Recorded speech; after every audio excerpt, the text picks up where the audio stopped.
je retiens deux ou trois éléments qui tranchent par rapport à ce qu'on attend généralement d'une campagne électorale. Un, le principal candidat était inaudible, invisible, ne s'est pas adressé à l'opinion une seule fois, tandis que les autres candidats n'ont même pas relevé cette anomalie, à savoir que leur principal rival ne soit pas descendu dans l'arène, ne se soit pas adressé à eux et qu'ils étaient hors d'état eux-mêmes de l'interpeller.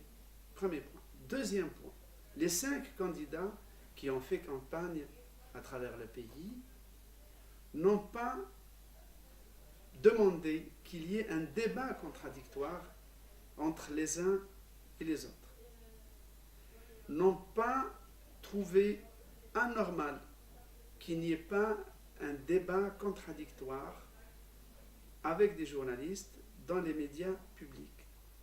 Ils ont accepté d'aller dans des émissions à la télévision d'État pour exposer leur point de vue pendant plus d'1 heure, sans contradicteur. Et à aucun moment, l'un d'eux n'a déploré, ne serait-ce que du bout des lèvres, que la campagne électorale prenne cette allure un peu surréaliste, qu'elle n'ait donné lieu à aucun meeting en plein air. Tous les meetings de tous les candidats se sont déroulés dans des salles de cinéma, dans des salles de fête, donc dans des univers confinés, avec des invités sagement assis sur des bancs. Troisième élément, le discours déroulé pendant la campagne par les 5 candidats s'est à chaque fois attaché à traiter de sujets qu'on pourrait qualifier d'anecdotiques sans les déprécier. Je dis anecdotiques par rapport aux grands problèmes qui accablent l'Algérien au jour le jour. Premier problème, par exemple, la sécurité. Il ne se passe pas une semaine sans qu'il y ait un attentat terroriste. Il ne se passe pas un mois sans qu'il y ait un enlèvement avec demande de rançon. Il y a une insécurité pour circuler dans certaines régions la nuit, où les gens s'abstiennent de circuler. Il y a une violence urbaine croissante, aggravée par la prostitution, la drogue, bref, tous les fléaux des grandes mégapoles internationales. Toute cette question de la sécurité n'a pas été abordée.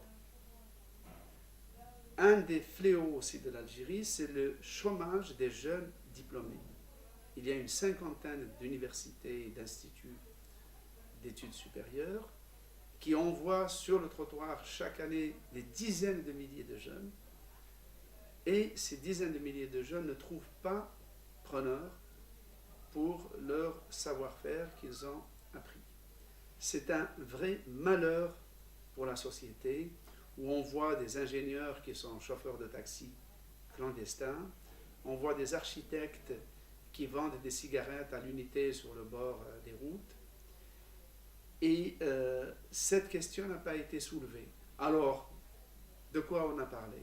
Alors, on a parlé du risque que l'Algérie encourrait, si jamais elle adhérait, tenez-vous bien, à l'Organisation mondiale du commerce, que l'Algérie risquait de se mettre en péril en contractant des accords avec l'Union européenne, sujet évidemment d'actualité et gravissime. Bref, il n'a été question que de sujets périphériques et totalement anecdotiques, ce qui a laissé la population sur sa faim, mais surtout la conforter dans l'idée qu'il s'agissait là d'une pseudo-campagne, et que tout compte fait, par cette pseudo-campagne, le régime révélait sa vérité, c'est-à-dire son incapacité structurelle de se réformer. Alors ça dépend, légitimité par rapport à qui? Si c'est une légitimité par rapport à l'ensemble de la population algérienne, c'est une question qui n'a jamais taraudé un chef de l'État algérien. Car depuis l'indépendance, on est personne n'est capable de dire que tel ou tel président a été vraiment légitime, puisqu'il n'y a jamais eu d'institut de sondage, jamais les élections n'ont été transparentes et régulières.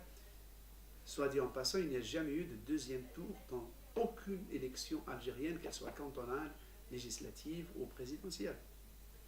Donc la légitimité, ce n'est pas quelque chose qui préoccupe le sommet de l'État. Il leur suffit de dire que l'élection ou que le président est légal. C'est-à-dire que techniquement, ça a correspondu aux normes juridiques installées et imposées sur place. Donc, il est techniquement légal. Quand il est légitime ou pas, ça n'a jamais préoccupé ni la population qui ne s'est jamais laissé compter, ni le gouvernement qui n'a jamais eu pour souci premier de paraître légitime. Alors Ali Benflis a fait une campagne où il a fait preuve de véritable qualité d'orateur, très présent, mais reste la question de savoir s'il était conscient des implications de sa participation à la campagne ou pas. Car en critiquant le scrutin, comme vous venez de le rappeler, en se montrant même virulent, d'une certaine manière, il valide après coup l'idée qu'il y a eu un duel, qu'il y a eu une bagarre électorale et donc un enjeu électoral. Alors je ne sais pas jusqu'à quel point, s'il a fait ça en disant sur commande pour entériner et valider le scrutin, ou s'il a saisi l'occasion pour commencer une carrière politique d'opposant. Je dis une nouvelle carrière d'opposant parce que c'est un pur homme du système et du sérail. Il a été le directeur de la campagne électorale de Bouteflika en 2004. On n'a toujours pas la réponse à cette question. Maintenant, est-ce qu'il va y avoir un soulèvement? Alors, le cas de l'Algérie montre que le soulèvement n'est pas la seule manière de se révolter, car nous sommes mentalement préparés à estimer que lorsqu'une situation atteint un niveau d'intolérance extrême, il y a une explosion. C'est-à-dire les gens descendent dans la rue, saccagent, cassent, on réprime, et après, on redistribue les cartes. L'Algérie a fait ça déjà. En 88, ça a fait une guerre civile et 200 000 morts. Alors, de nos jours, il y a eu l'année dernière plus de 10 000 sittings, émeutes, mais purement sectoriales, locales, provinciales. Par exemple, dans une petite ville de 15 000 habitants, il n'y a pas de gaz pendant 10 jours. Les gens descendent dans la rue, saccagent la mairie, attaquent un poste de police, mettent des pneus, bloquent la route nationale. Tout de suite, c'est le branle-bas de combat au sommet, le préfet arrive, allonge un chèque, et le gaz est remis, et on n'en parle plus. Des émeutes comme ça, il y en a tous les jours. Mais une émeute générale, un soulèvement national, ce n'est plus possible dans les médias en Algérie, parce qu'il y a d'autres manières. Parce qu'en général, quand on se soulève, pourquoi? On se soulève parce qu'on estime que si on se soulève, on exprime sa colère, ça sonnera l'alerte au sommet et que le sommet sera obligé de changer. Or, les Algériens l'ont fait sur le plan national et ils ont vu le poids de la facture, une guerre civile, un couvre-feu et 200 000 morts. La solution aujourd'hui, c'est qu'ils n'attendent plus rien du régime. Ils pensent qu'il est irréformable. Ils n'attendent plus rien. Et donc, ils vivent leur vie. Et cette vie est encore supportable. Et c'est là l'intelligence suprême du régime. Cette vie, donc cette mal-vie est encore supportable parce que ce n'est pas totalement une dictature, parce qu'on peut protester et s'exprimer. Personne ne meurt de faim. Tout le monde mange mal, mais tout le monde mal mange. Tout le monde est soigné gratos. Mal, mais tout le monde est soigné gratos. Donc, moyennant quoi, c'est une mal-vie assez qui tient la route.